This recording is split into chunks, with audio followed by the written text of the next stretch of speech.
Salut à tous, moi c'est 2L et dans cet épisode 3 je vais vous parler d'amitié ou plutôt du manque d'amitié que j'ai pu ressentir ici à Londres. Donc moi je suis arrivée ici il y a maintenant 10 ans et une chose que je voulais vraiment pas c'est de sombrer de la solitude. Parce que déjà trouver un logement et un travail c'est un défi. Mais trouver un cercle d'amis, alors là c'est encore plus complexe clairement. Et je voulais absolument pas rester dans un cercle de francophones. Donc je vais parler anglais le plus vite possible.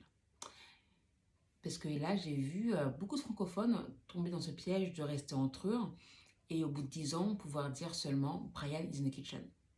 Après, je ne généralise pas et je ne jette pas la pierre sur eux. Clairement pas.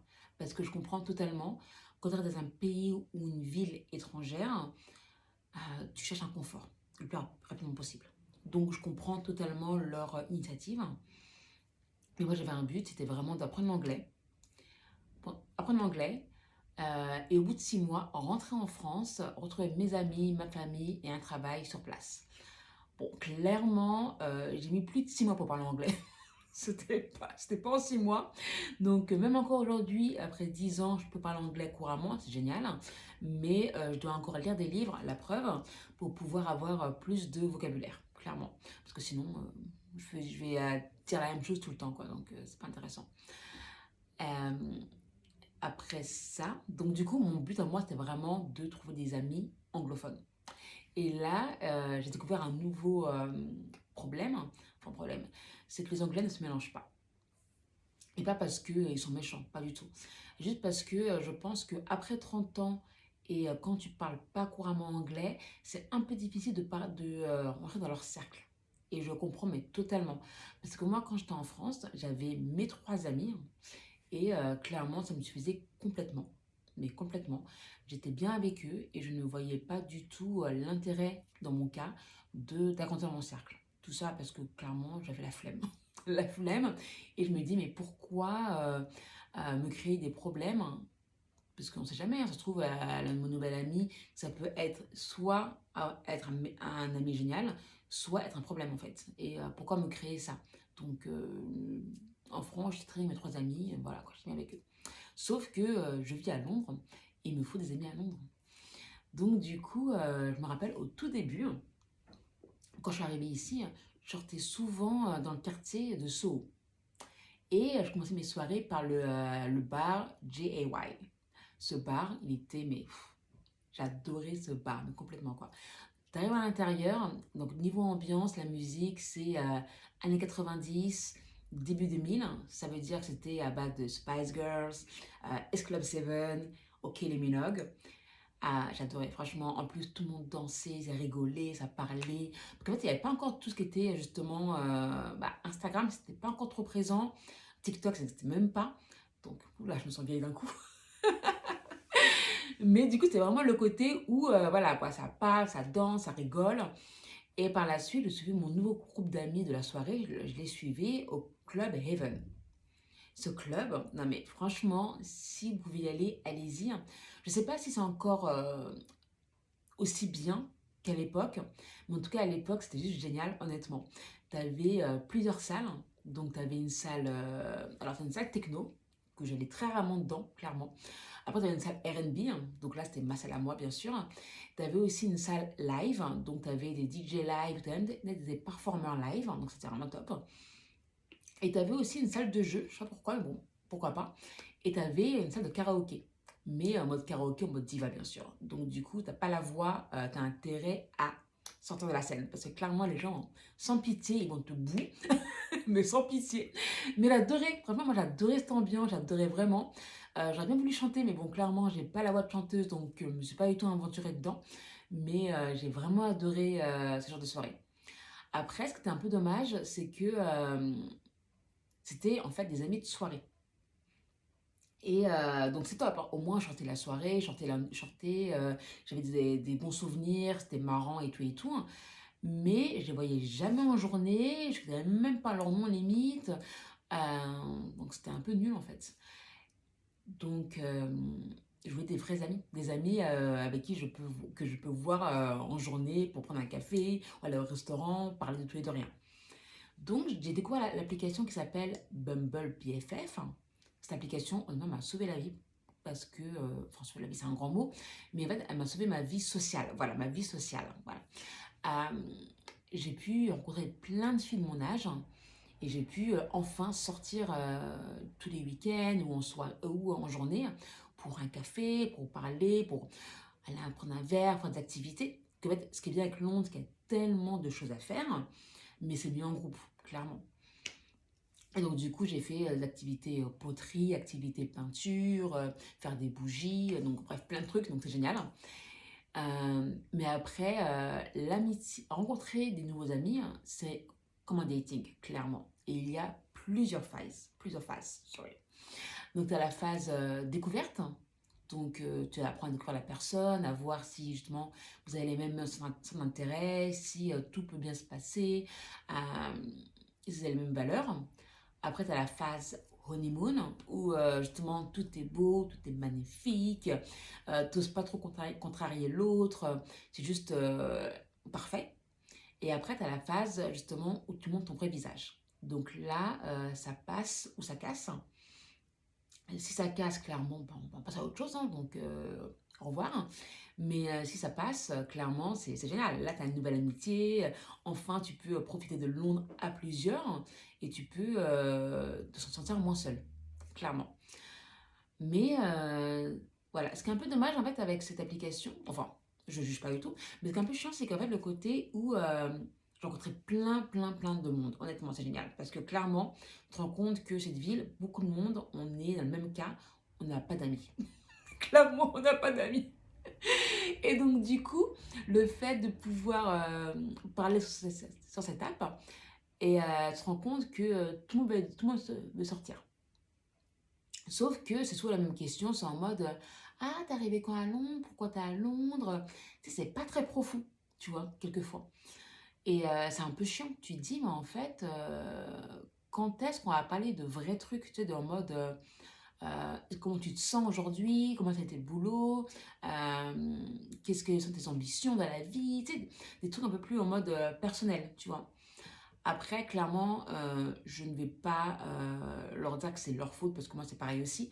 Clairement, je m'inclus dedans, parce que moi, pendant très longtemps, j'étais dans ma bulle, en fait. J'étais dans une bulle. Parce que je faisais que travailler, j'étais vraiment dans une bulle, et j'étais pas vraiment très ouverte. Toi, je me poses des questions, je n'allais pas tout de suite te dire toute ma vie, clairement pas.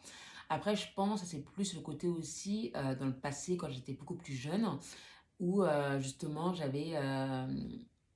j'ai pas trouvé mon cercle d'amis, tu vois, j'ai pas trouvé mon cercle d'amis, et donc du coup je n'osais plus trop me confier aux gens. Donc voilà, ça je m'inclus dedans quand je dis que ouais, je m'inclus dedans.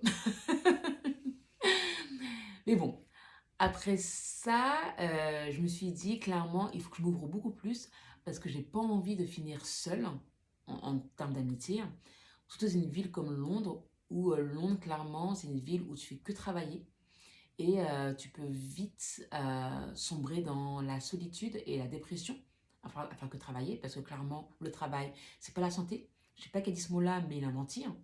C'est pas du tout la santé. Donc, il te faut un sac d'amis, c'est vraiment très important. Et donc, du coup, ça, j'ai mis du temps. J'ai mis un temps fou, hein, mais j'ai pu trouver des amis où je me suis sentie vraiment à l'aise avec. Et j'étais vraiment contente parce que pendant très longtemps, mes seuls amis, c'était mes amis qui étaient en France. Donc c'est vrai que je les appelais beaucoup grâce à justement WhatsApp, je les appelais tout le temps, clairement. Mais tout le temps, tout le temps. Et c'est génial, hein. Sauf que je me suis dit, en fait, c'est pas une vie, parce que, ok, d'accord, je peux parler avec eux, c'est génial, qu'après je me sens mieux après avoir parlé avec eux. Sauf que je ne sors pas, tu vois. Encore l'hiver, ça passe, que de toute façon, l'hiver, clairement, j'ai la flemme de sortir, hein, comme beaucoup de monde, je pense. Mais en été, de me dire que mes seuls amis, c'est au téléphone, c'est quand même pas, tu vois, c'est pas fun du tout.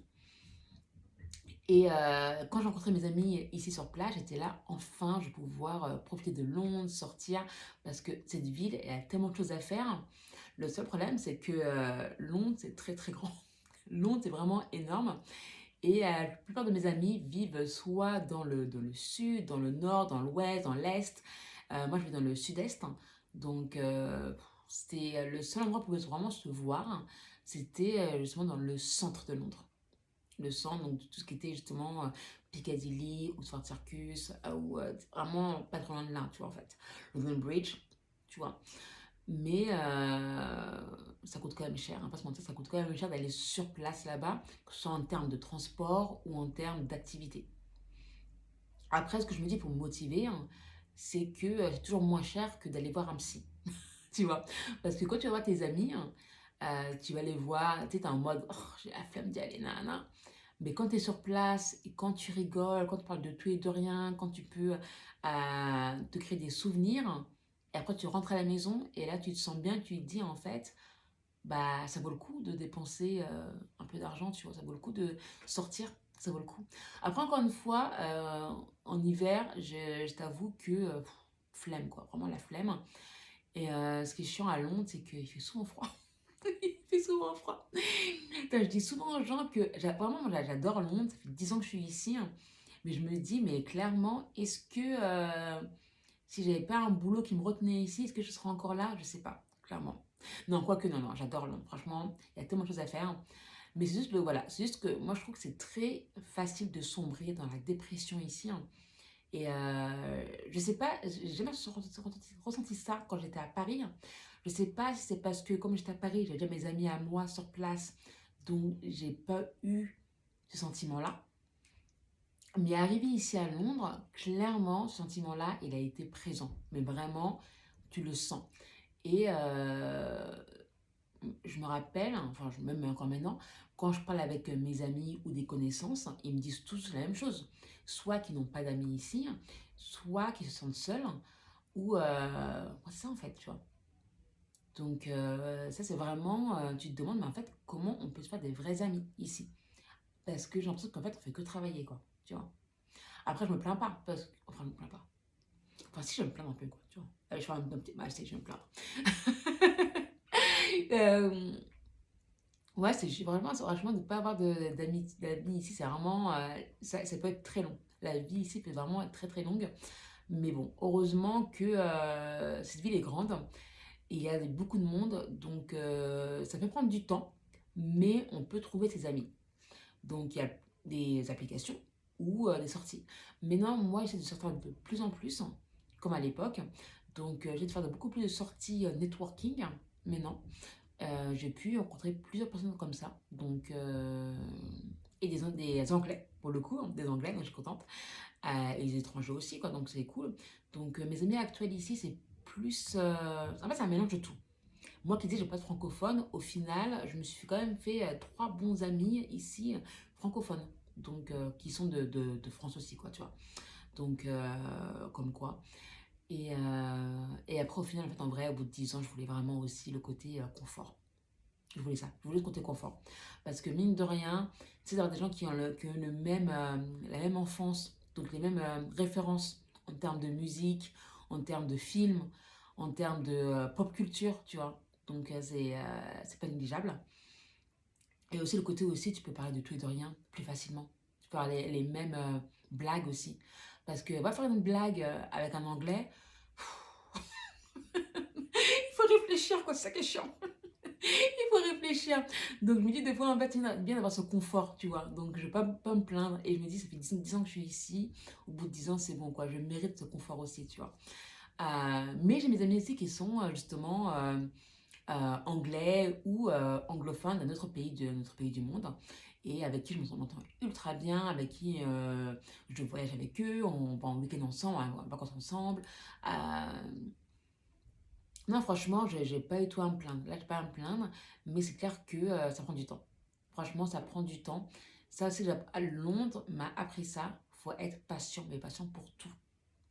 Faut être patiente pour le travail, pour le logement, pour les amis, mais pour vraiment tout. Même pour son développement personnel à soi, faut être vraiment patient en fait. Donc ça, j'ai vraiment appris ça. Et je l'ai appris, on va dire, je l'ai appris du côté, on va dire, pas du côté facile, tu vois, du côté en mode, maman, on m'a, limite, l'univers m'a dit, écoute, deux ailes, tu vas t'asseoir et tu vas apprendre à être patiente, tu vois. Donc, euh, donc là, j'ai appris à être patiente. Et voilà quoi, mais bon, c'est pas toujours facile, honnêtement, c'est pas toujours facile. Et les amis, c'est comme des vagues en fait, ça vient et ça vient, ça part, ça vient, ça part. Euh, Il y a des gens avec qui tu vas être ami pendant des années, d'autres avec qui ça va être très court, euh, et d'autres avec qui ça va être en mode, tu sais, en mode girlfriend, boyfriend, tu sais, le côté en mode, on est amis pendant, allez, on va dire 2 ans, après on se perd de vue, et après bizarrement on redevient amis, tu vois. La vie, de toute façon la vie, il y a tellement de surprises, donc voilà quoi, voilà, c'était une petite vidéo ou un petit podcast, parce que oui, parce que là j'ai mis vidéo podcast. Euh, mais maintenant ma question à moi en fait, parce que j'ai des questions, c'est si vous pouvez me dire, vous en fait, comment vous ressentez justement, si vous avez voyagé dans un pays étranger, une ville étrangère, si vous avez ressenti ce manque d'amitié, et comment vous avez construit en fait vos amitiés, tu vois, si c'est, comment ça a été possible pour vous ou pas. Euh, Moi je veux en savoir plus en fait, comment c'était possible, est-ce que vous avez des amis maintenant ou pas. Euh, Parce qu'on parle souvent je pense, du côté justement des gens qui font des voyages solo. Mais l'être humain est-il vraiment fait pour être solo tout le temps? Ça, je me pose la question, tu vois. Parce que moi, personnellement, j'adore ma solitude, sauf que trop solitude, ça peut aussi, je trouve, créer une petite dépression, tu vois. Enfin, mon point de vue à moi, en tout cas. Mais j'aimerais bien savoir de votre côté à vous, en fait, est-ce que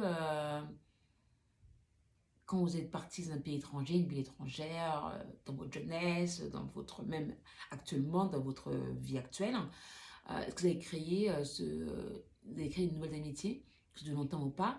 Vous avez utilisé des applications, vous êtes sortis, vous êtes venus en solo ou entre amis, entre en couple. Parce que c'est ça aussi, si tu es en couple, peut-être c'est beaucoup plus simple aussi de se sentir moins seul, ça c'est clair et net, clairement. Et donc voilà quoi, donc dites-moi tout aux commentaires. Et n'hésitez pas, si ça vous a plu, hein, de liker la vidéo ou le podcast. Et vous pouvez bien sûr me suivre sur Instagram. Non, pas Instagram. Non, désolé, j'ai pas encore mis Instagram. Peut-être un jour, mais là pour l'instant, j'ai pas mis Instagram. Donc là, j'ai juste mis en fait Spotify, ouais, Spotify, Apple Podcast et YouTube. Voilà. Mais n'hésitez pas à me dire, vous en pensez quoi? Je vais essayer de faire des vidéos beaucoup plus souvent sur des sujets sur Londres, parce que j'ai beaucoup à dire en fait sur mon parcours ici. Donc dites-moi vous en fait, si vous vivez à Londres ou si vous vivez en Angleterre ou à l'étranger, et comment justement votre vie a basculé en fait. Parce que moi, dans le premier podcast, j'expliquais en fait mon arrivée ici. Dans le deuxième, c'est plus le côté installation, donc le logement. Donc là, c'est plus le côté justement interaction avec les gens, l'amitié. Et je vais essayer d'en avoir plusieurs en fait sur justement ma vie ici actuelle, comment ça se passe quoi. Voilà, n'hésitez pas à me suivre. Et voilà quoi. À bientôt et à bientôt. Bye!